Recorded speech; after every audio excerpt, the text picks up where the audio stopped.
Shalom dan puji Tuhan saudara atas kebaikan Tuhan pada setiap kita sehingga pada minggu ini saudara sekali lagi kita boleh bersama di dalam ringkasan pelajaran Sekolah Sabat pelajaran ke-11 yang bertajuk Meterai Tuhan dan Tanda Binatang bahagian yang pertama. Untuk memulai pembelajaran kita, mari kita berdoa. Bapa Syurgawi, terima kasih atas kebaikan-Mu karena bersama dengan kami sementara kami mempelajari pelajaran Sekolah Sabat kami pada minggu ini. Dalam nama Yesus kami berdoa. Amin. Sekali lagi saudara, tajuk Sekolah Sabat kita minggu ini Meterai Tuhan dan Tanda Binatang bahagian yang pertama.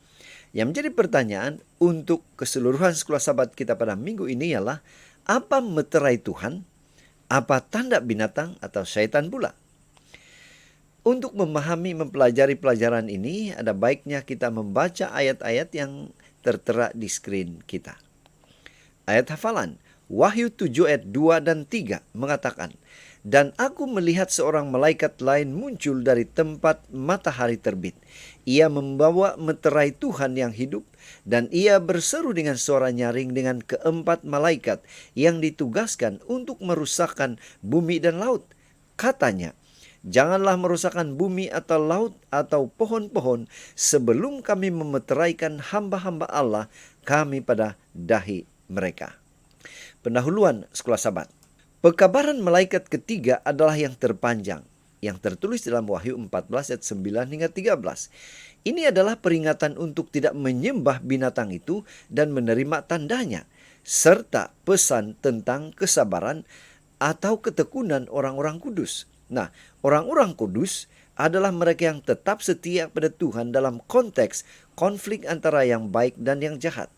Pesanan ini harus dipelajari dalam konteks peristiwa di Wahyu 13. Isi utama dalam pertikaian besar antara Kristus dan Setan tertumpu pada kesetiaan, otoriti, dan penyembahan.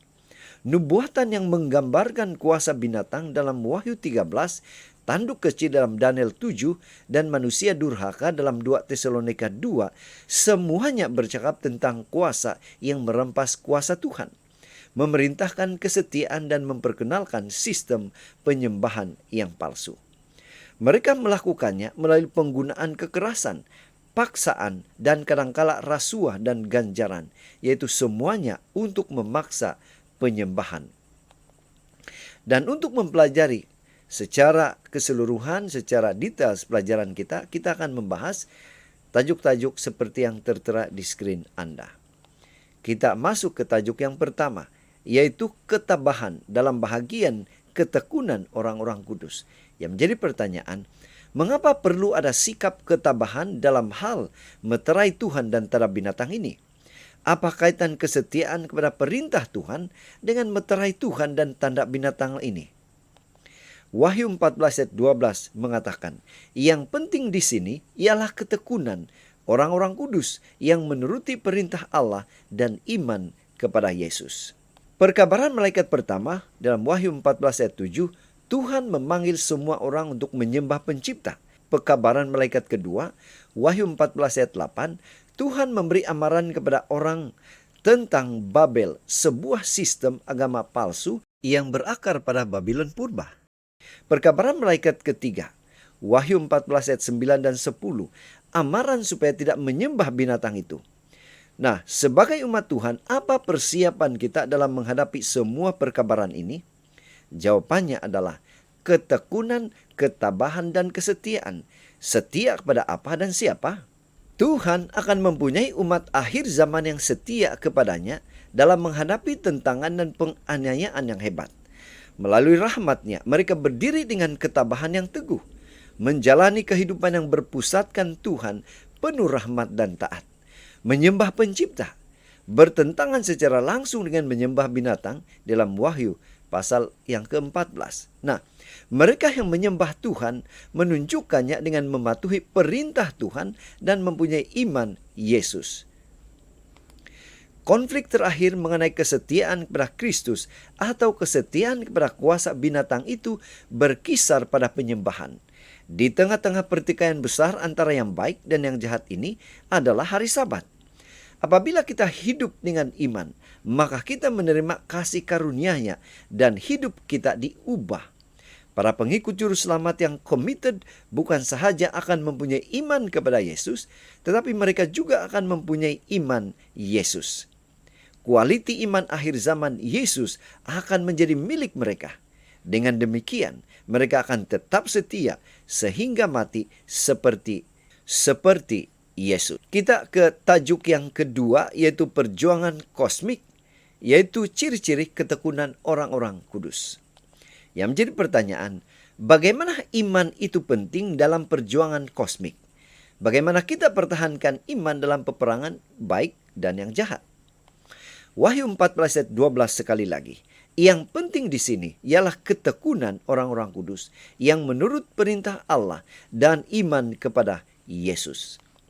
Mempunyai iman kepada Yesus melibatkan menerima rahmat dan pengampunannya dan diubah olehnya. Menjaga iman kepada Yesus bermakna menjalani iman kita seperti Dia. Nah, apakah iman Yesus? Iman Yesus adalah iman yang sangat dalam, sangat percaya, sangat committed, sehingga semua iblis di dalam semesta dan semua ujian di bumi tidak dapat menggoyahkan iman itu. Itu adalah iman yang percaya apabila ia tidak dapat melihat, percaya apabila ia tidak dapat memahami, bertahan apabila dia sedikit untuk berpaut. Iman Yesus ini adalah anugerah yang kita terima melalui iman dan akan membawa kita melalui krisis yang akan datang. Iman Yesus adalah yang tinggal di dalam hati kita, yang membolehkan kita menyembah Kristus sebagai yang tertinggi dan teguh bertahan apabila tanda binatang itu yang disebut dalam kitab Wahyu dikuatkuasakan. Namun, iman itu bukanlah sesuatu yang entah dari mana tiba-tiba muncul. Tuhan telah belajar untuk hidup dengan iman hari demi hari, sekarang pun tetap sama. Dalam masa senang, dalam masa susah, bila Tuhan terasa dekat, bila Tuhan terasa jauh, tidak penting. Orang benar akan hidup oleh iman. Galatia 3:11 dan juga Habakuk 2 ayat 4. Masa untuk persediaan adalah sekarang. Setiap ujian sekarang, jika ditanggung dengan iman, boleh membuahkan hasil yang berharga dalam hidup kita. Pena Inspirasi mengatakan, di tengah-tengah kegelapan yang mengerikan, nampaknya ditinggalkan Tuhan. Kristus telah mengeringkan ampas terakhir dalam cawan celaka manusia. Pada saat-saat yang mengerikan itu, dia telah bersandar pada bukti penerimaan Bapanya yang sebelumnya diberikan kepadanya. Oleh iman, Kristus telah menang. Tajuk yang ketiga, menuai apa yang kita tabur. Di sini saudara, kita akan mempelajari isu-isu yang akan dihadapi oleh orang-orang kudus. Apa yang perlu kita tabur sebenarnya? Apakah yang akan dihadapi oleh umat Tuhan akhir zaman dalam krisis terakhir? Bagaimanakah kita boleh berdiri setia? Wahyu 14 ayat 12 sekali lagi mengatakan, yang penting di sini ialah ketekunan orang-orang kudus yang menuruti perintah Allah dan iman kepada Yesus. Nubuatan tentang tanda binatang itu adalah tentang sikap tidak bertoleransi agama, boikot ekonomi, penganiayaan dan akhirnya perintah kematian. Anehnya, ia juga adalah perkabaran yang memberi semangat. Walaupun dalam masa yang paling teruk, Tuhan akan memelihara atau menjaga umatnya yang menuruti perintah-perintah Tuhan dan mempunyai iman Yesus. Di antara perintah-perintah itu tentu saja termasuklah yang keempat, yaitu Sabat hari ketujuh. Nubuatan tentang tanda binatang dalam Wahyu 13 memberitahu kita tentang hal yang paling teruk, peperangan setan melawan Tuhan. Strategi pertama setan dalam kampanye ini ialah penipuan. Wahyu 13 menceritakan tentang suatu masa akan datang apabila setan akan bekerja melalui kuasa agama politik duniawi yang dipanggil binatang dan menggunakan kekerasan. Penganiayaan agama tentu saja bukanlah perkara baharu. Ia telah wujud sejak Kain membunuh Habel karena beribadah menurut cara yang Tuhan arahkan kepada mereka. Yesus berkata bahwa penganiayaan akan berlaku bahkan kepada orang percaya pada abad pertama dan seterusnya sepanjang zaman.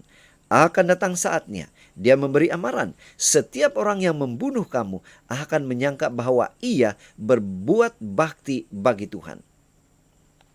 Nubuatan tentang tanda binatang itu adalah mata rantai terakhir dalam rantaian yang jahat ini.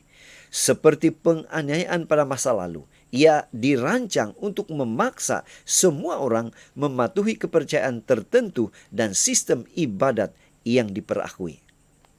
Nubuatan itu mengatakan bahwa penganiayaan akan bermula dengan sekatan ekonomi. Tiada siapapun boleh membeli atau menjual, melainkan mereka mempunyai tanda itu. Nah, apabila ini berlaku, majoriti besar akan menyerah. Sesiapa yang enggan akhirnya akan diletakkan di bawah dikrit kematian. Iblis sedang mempersiapkan orang-orang yang mengaku Kristen berkompromi untuk menerima tanda binatang itu. Apabila ujian terakhir menimpa kita pada masa hadapan, kasih Tuhan kepada setiap daripada kita akan menguatkan kita dan memelihara kita semasa masa-masa sukar di hadapan. Tajuk yang keempat, yaitu mereka yang mengikuti domba Tuhan. Yang menjadi pertanyaan, siapa mereka yang mengikut anak domba itu? Apa ciri-ciri mereka? Wahyu 14 ayat 4 mengatakan, mereka adalah orang-orang yang tidak mencemarkan dirinya dengan perempuan-perempuan, karena mereka murni sama seperti perawan. Mereka adalah orang-orang yang mengikuti anak domba itu kemana saja ia pergi. Mereka ditebus dari antara manusia sebagai korban-korban sulung bagi Allah dan bagi anak domba itu. Mereka yang akan tetap setia semasa konflik terakhir mengikuti anak domba. Walau bagaimanapun, semua yang namanya tidak tertulis dalam kitab kehidupan anak domba, seperti yang tertulis dalam Wahyu 13 ayat 8, mengikuti binatang itu. Siapa atau apakah binatang itu? Syaitan menggunakan empayar Rom untuk menganiaya Yesus. Kemudian memberikan kepada binatang itu kuasanya dan taktanya dan kuasa besarnya. Takhta binatang itu terletak di Rom, dan ia telah menggunakan kuasanya untuk menganiaya umat Tuhan yang setia untuk masa yang lama. Tidak akan ada zon neutral dalam konflik terakhir. Kita akan mengikuti sama ada anak domba atau binatang, bahwa semua penduduk bumi akan mengikuti dia. Pena Inspirasi juga menjelaskan, bukan ketakutan atau hukuman atau harapan akan upah yang kekal yang menuntun murid-murid Kristus untuk mengikuti dia. Mereka melihat kasih juru selamat yang tiada tandingannya, yang dinyatakan sepanjang ziarahnya di bumi, dari pengurus Bethlehem hingga salib Kalbari. Dan pemandangan dia cantik, melembutkan dan menundukkan jiwa. Cinta membangkitkan dalam hati pemegangnya. Mereka mendengar suaranya dan mereka mengikut dia. Tajuk yang terakhir yaitu Yesus satu-satunya pengantara kita. Yang menjadi pertanyaan, bagaimana Yesus itu menjadi pengantara kita satu-satunya? Apakah tanda pengenalan kuasa binatang? Wahyu 13 ayat 5 mengatakan, dan kepada binatang itu diberikan mulut yang penuh kesombongan dan hujat. Kepadanya diberikan juga kuasa untuk melakukannya 42 bulan lamanya. Binatang dalam kitab Wahyu adalah kuasa agama murtad yang bangkit daripada Rom pagan dan berkembang menjadi sistem penyembahan di seluruh dunia. Menurut Wahyu 13:5, ia adalah kuasa yang menghujat. Dalam perjanjian baru, penghujatan adalah menyamakan diri dengan Tuhan. Nah, Yesus dituduh melakukan dua jenis penghujatan. Yang pertama, mengampuni dosa, Lukas 5:21, dan menjadikan dirinya Tuhan, seperti dalam Yohanes 10 ayat 33. Yesus tidak menghujat. Kenapa? Karena dia adalah Tuhan. Walau bagaimanapun, sesiapa yang mendakwa melakukan kedua-dua perkara tanpa benar-benar menjadi Tuhan adalah menghujat. Kuasa yang menghujat ini akan memaksa semua orang untuk menyembah mereka. Tuhan tidak meminta ibadah yang dipaksakan tetapi yang ikhlas. Dakwaan ini menjadi lebih relevan apabila kita memahami bahwa perkataan anti seperti dalam Antikristus tidak selalu bermaksud menentang, tetapi juga bermaksud mengambil tempat. Oleh itu, Antikristus juga bermaksud menggantikan Kristus. Itu adalah satu penghujatan. Pena Inspirasi mengatakan, terdapat dua prinsip besar, satu kesetiaan, satu lagi ketidaksetiaan. Kita semua memerlukan keberanian Kristen yang lebih besar supaya kita boleh meningkatkan standar yang tertulis perintah Tuhan dan iman Yesus.